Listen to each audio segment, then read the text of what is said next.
गोहाना पहुंचे deputy CM Dushyant Chautala ने sector 7 में जजपा नेता अशोक मौर्य के यहां एक प्रेस वार्ता को संबोधित करते हुए कहा कि पार्टी के राष्ट्रीय अध्यक्ष अजय चौटाला के अनुसार पार्टी की राष्ट्रीय कार्यकारिणी, प्रदेश कार्यकारिणी, जिला स्तरीय कार्यकारिणी के साथ हल्का स्तर की कार्यकारिणियों का पुनर्गठन किया जा रहा है।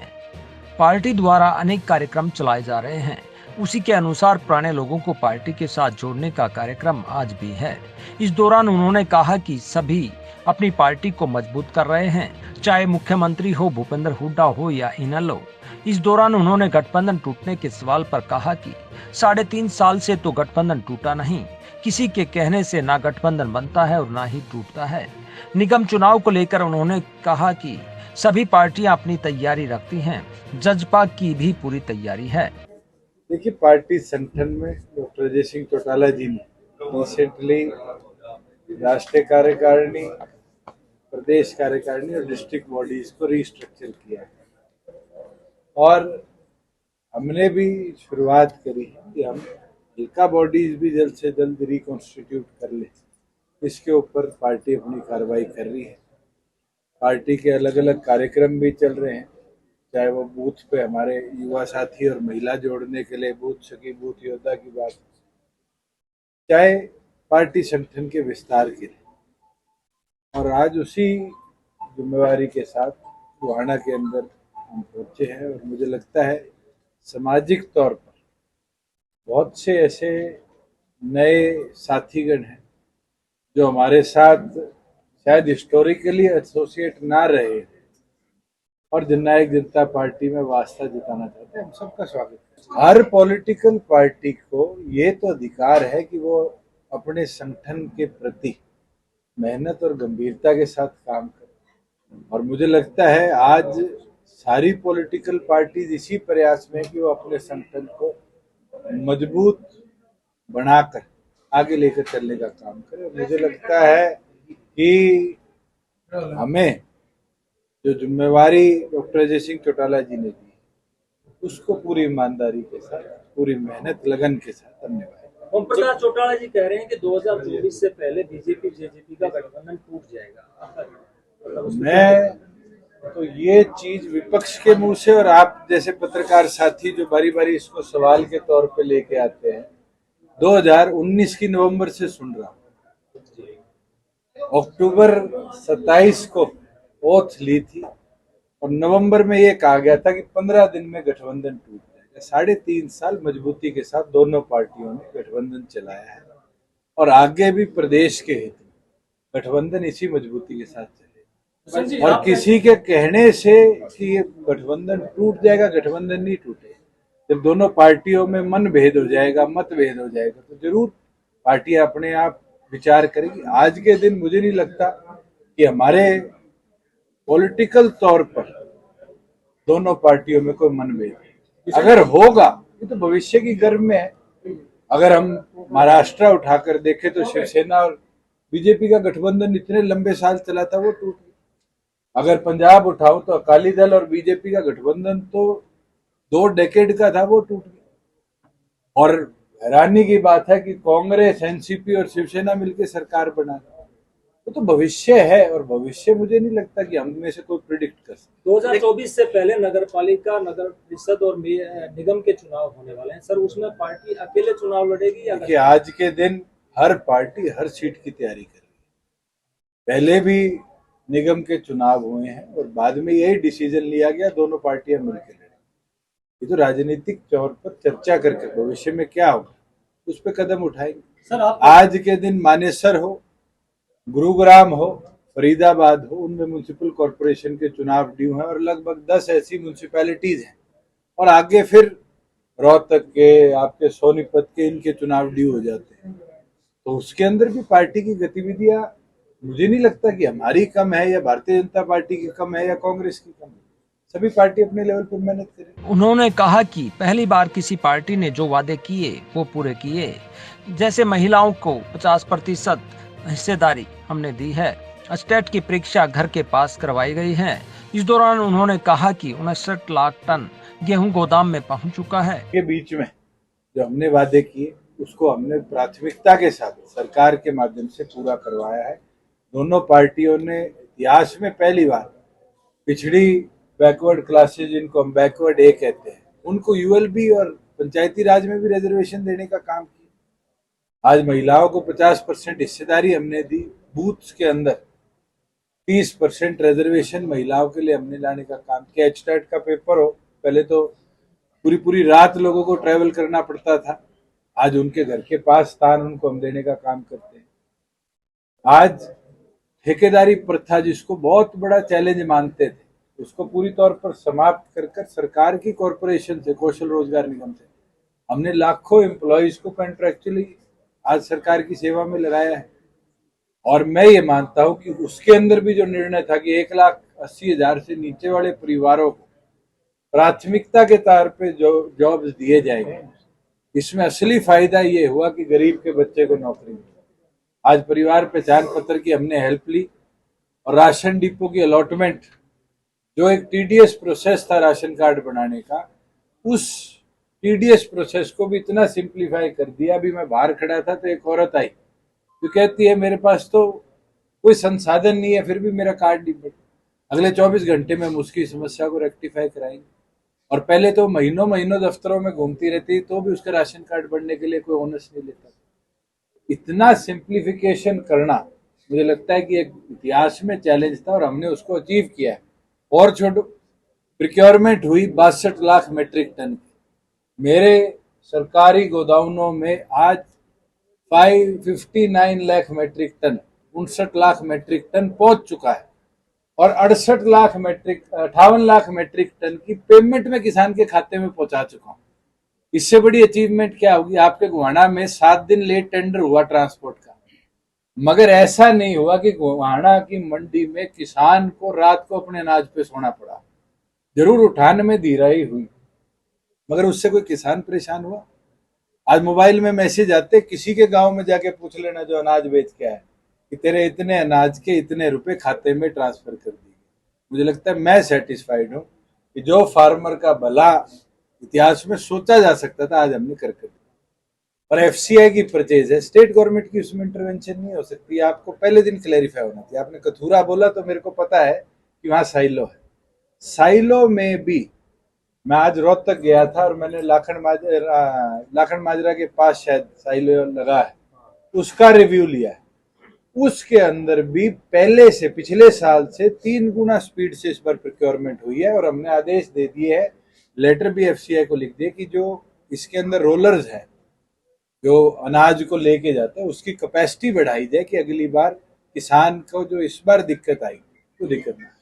गोहाना को जिला बनाने और वेस्टर्न बाईपास पर उन्होंने कहा कि जिला बनाने का कोई प्रस्ताव हमारे पास नहीं आया, जबकि वेस्टर्न बाईपास का मामला 2 बार मेरे पास आ चुका है। जल्द ही 3 प्रपोजल बनाएंगे। उन्होंने कहा कि लैंड उपलब्ध करा दो, उतना जल्दी हम इस पर काम करेंगे। मेरे पास ये मामला 2 बार आया है और आज भी मैं उसी तरफ से आया हूँ। और मैं समझता हूँ कि गोहाना की आबादी अब गांव की या छोटे कस्बे की नहीं, एक शहर की आबादी हो चुकी है। हम जल्द 3 प्रपोजल इस पूरे बाईपास के बनाएंगे, जो कि हमारे दिल्ली कटरा एक्सप्रेसवे के साथ से मुझे लगता है हमें निकालना पड़ेगा। इसके अंदर ये तो आप लोग हो, मैं तो कहता हूँ इसको मूवमेंट बनाओ। फार्मर के भी लाभ होगा, जहां उसकी जमीन के पास से सड़क निकलेगी। लैंड अवेलेबल हमें जल्द से जल्द करा दो। ई भूमि पे जितनी जल्दी लैंड अवेलेबल होगी सरकार उतनी जल्दी इस प्रपोजल। इस दौरान उन्होंने जंतर मंतर पर बैठे पहलवानों सहित पूर्व सीएम भूपेंद्र हुड्डा द्वारा एक्साइज पॉलिसी पर सवाल खड़े करने पर हुड्डा पर तीखी टिप्पणी की। इस दौरान उन्होंने पूर्व सैनिकों के ओआरओपी के विसंगतियों को ठीक करने को लेकर आवाज बनने के सवाल पर कहा कि उनके पास कोई इस बात को लेकर नहीं आया। अगर कोई पूर्व सैनिक उनके पास आएगा तो जरूर केंद्र सरकार के सामने इस बात को उठाएंगे। दोबारा उनकी मांग आई कि इसके अंदर एफआईआर हो चुकी। अरेस्ट की बात पे क्योंकि पुलिस कार्रवाई है, सुप्रीम कोर्ट ने भी संज्ञान लिया है, पुलिस कार्रवाई करेगी। और मैं कहता हूं और ऑन रिकॉर्ड कहता हूं कि अगर कोई दोषी है तो उसके खिलाफ सख्त से सख्त कार्रवाई हो। और हमारा संविधान कहता है कि निर्दोष को हमें सजा नहीं देगी। तो लेकिन वो खिलाड़ी जो है नार्को टेस्ट की मांग कर रहे हैं और ज्यादातर खिलाड़ी उसमें हरियाणा के हैं, तो आपका क्या स्टैंड रहेगा? आपका जवाब मैं आपका जवाब दे देता हूँ कि आम आदमी की बात नहीं है। एविडेंशियल प्रूफ किसी भी क्राइम सीन में एक बहुत इंपॉर्टेंट चीज है।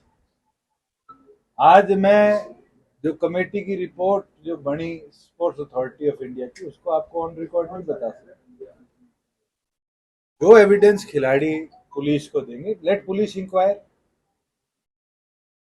आज कोई मामला 6 साल बाद आया है, क्या 6 साल पहले की व्यवस्था को आज की इमीडिएट व्यवस्था मानी जाएगी? और मैं इस चीज के लिए गंभीर हूं क्योंकि खिलाड़ी हमारे प्रदेश के हैं, हमारे ओलंपियंस हैं, उनने हमारे देश का नेतृत्व किया है, हमें उनकी बात का भी सम्मान रखना चाहिए और हम खड़े हैं उनके साथ। मगर लेट इन्वेस्टिगेशन हैपन। आप और मैं पुलिस वक्त वाले तो है नहीं जो धाराएं पढ़ ले, इंटरव्यू ले ले और फैसला कर दे। दिल्ली पुलिस अपना काम कर रही है। अगर उनको लगता है दिल्ली पुलिस फेवरेबल काम नहीं कर रही, वो सुप्रीम कोर्ट तक गए, दोबारा एक अर्जी लगा दे कि किसी और प्रदेश की पुलिस को केस ट्रांसफर कर दिया। दुष्यंत जी, सीएजी रिपोर्ट को लेके भूपेंद्र हुड्डा सवाल उठा रहे हैं। मैं वेट कर रहा था आप ये सवाल पूछो। पहले तो मैं भूपेंद्र सिंह हुड्डा जी के ज्ञान को और उनके जो लोग सलाहकार हैं उनका धन्यवाद करूंगा कि कल उनने अपनी प्रेस कॉन्फ्रेंस में एक्साइज पॉलिसी में मेरे पे आरोप लगाया।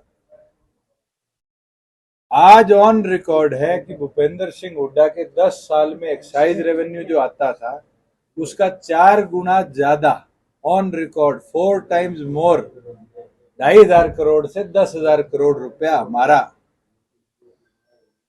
Excise revenue. और अगर वो चैलेंज करते हैं तो मैं ऑन रिकॉर्ड तथ्य ला दूंगा कि उनकी सरकार में कितनी सीपरेजेस थी, कितनी पिल्फरेज थी, कितनी ज्यादा शराब 2 नंबर में बिकती थी। और हमारे 3 साल के अंदर ऑर्गेनाइजेशन ऑफ द सिस्टम जो डिसऑर्गेनाइज था, हमने 6100 करोड़ से और 10,000 करोड़ को टच करने का काम किया। भूपेंद्र सिंह हुड्डा ने सीएजी की रिपोर्ट के आंकड़े बताए। सीएजी ने जो रिपोर्ट में चीज लिखी थी वो 2020 की हमारी पॉलिसी के एडवाइजेज को रीएट्रेट किया था कि फ्लो मीटर लगे, जो कि अब सारी डिस्टिलरीज में 1 महीने में फंक्शनल होंगे। सीसीटीवी कैमरा लगे, जो कल वो कह रहे थे नहीं लगे, उनको बताना चाहता हूँ सीसीटीवी कैमरा प्रत्येक डिस्टिलरी पे, और इस साल की पॉलिसी में सीसीटीवी कैमरा सारे ठेकों पे और गोदाउनों पे भी मैंडेटरी है। उनने कहा कि सारी चीजों का ट्रैक एंड ट्रेस किया जाए। आज भी कोई गाड़ी कितनी शराब की पेटियां लेके जाती है और गोदाउन में कितनी पहुंचती है, सब एंट्री एग्जिट परमिट के थ्रू सरकार मॉनिटर करती है। कोई एक केस उनके पास हो तो हम सख्त से सख्त सजा वहां पर उस अधिकारी को देंगे जिसने लीकेज कराई।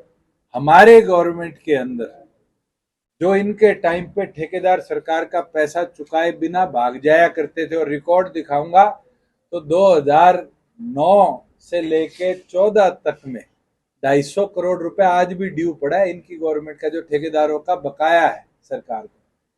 पिछले 2 सालों में एक कॉन्ट्रैक्टर नहीं है जिसने सरकार का 1 रुपया चोरी किया। हमने सख्ती करी, सख्ती का रिजल्ट आया, और इस साल और सख्ती करेंगे। जो प्लास्टिक की बोतलें बिकती है इसको पूरी तौर पे बंद कर ग्लास बोतल्स लेके आएंगे। प्लस मॉनिटरिंग के अंदर जितने हमारे लिकर वेंट हैं सब में पर्ची जो पीओएस से निकलती है, पॉइंट ऑफ सेल की पर्ची, उसको औपचारिक रूप देंगे। अगर कोई बिना पर्ची के शराब बेचता पाया क्या तो उसका वेंड भी कैंसिल करने का काम है। भूपेंद्र सिंह हुड्डा जी के राज में मुझे पता है कि कैसे पूरे जिले को सब डिवाइड करके एक एक आदमी को हाथ से अलॉटमेंट की जाती थी। और अगर वो चाहेंगे तो मैं खुल के 1 to 1 भी उनके साथ भी, और फैक्ट चाहेंगे तो प्रेस नोट के माध्यम से भी एक एक चीज का फैक्ट उनके कर दूंगा। मगर मैं उनका धन्यवाद करूंगा कि वो अपनी सरकार की कमियां कल जरूर प्रेस कॉन्फ्रेंस। सर, इनेलो की यात्रा जो है गोहाना पहुंची थी, अरविंद चौटाला कह रहे थे कि अब की बार परिवर्तन यात्रा के दौरान जो है उनकी सरकार बनेगी, दावा कर रहे हैं। बना दो, दावा तो सारे करते हैं। राशन भैया को नई जिम्मेदारी दी गई है जिला अध्यक्ष की। मैं डॉक्टर अजय सिंह चौटाला जी का आभार प्रकट करता हूँ कि सीनियर मेहनती और फॉर्मर जिला परिषद चेयरमैन राज सिंह जी को जिम्मेवारी दी है और मुझे लगता है सारा संगठन अब और मेहनत कर सोनीपत जिले को मजबूत है। दुष्यंत जी, गोहाना में आप आए हैं। गोहाना हल्के के जो अध्यक्ष हैं उनकी माताजी का आज देहांत हुआ है। बिल्कुल हम जाएंगे, मेरे को अभी पता चला है 4 बजे संस्कार है और वहाँ सारे साथी इकट्ठे ही यहाँ से जाए। दुष्यंत जी, जिस प्रकार से किसानों के हित के लिए आप ट्रैक्टर लेकर संसद में पहुंचे थे, उसी प्रकार आज प्रदेश का भूतपूर्व सैनिक जंतर मंतर पर OROP की मतलब खामियों को लेकर जंतर मंतर पर बैठा है। वो अपना मेरे पास आज से पहले किसी फौजी साथी ने उसके रिलेटेड कोई बात रखी, कोई रखेंगे तो जरूर मैं केंद्र की सरकार से उस बारे में चर्चा। उप मुख्यमंत्री दुष्यंत चौटाला ने आज अपने दौरे के दौरान गोहाना हल्का अध्यक्ष नरेंद्र गहलावत के गांव गुहना में पहुंचकर उनकी माता स्वर्गीय मेहताबो देवी के देहांत पर उनकी अंत्येष्टि में शामिल होकर शोक प्रकट किया। आज के इस दौरे के दौरान उनके साथ कुलदीप मलिक, केसी बांगड़, जिला अध्यक्ष राज सिंह दहिया, रामहेर राठी, जोनी लठवाल, शमशेर कासंडा आदि लोग मौजूद रहे। जगत महान न्यूज के लिए गोहाना से सारिका नरवाल के साथ तेजवीर सिंह की रिपोर्ट।